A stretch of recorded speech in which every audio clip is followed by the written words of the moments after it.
El loro real de cabeza amarilla se distribuye en las costas de México principalmente. Suelen estar en bosques tropicales abiertos. Se alimentan de semillas, brotes y frutos de palmeras y acacias.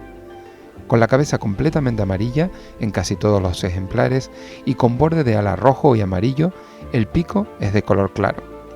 Son aves longevas que pueden llegar a los 50 y 60 años en buena condición física. En peligro de extinción por capturas y pérdida de hábitat en la naturaleza, es un ave muy apreciada como animal de compañía y su cría se ha establecido en varios núcleos zoológicos en todo el mundo. Esta especie se reproduce en Loro Parque Fundación, la mayor reserva genética viva de loros del mundo, y puede verse en Loro Parque Animal Embassy.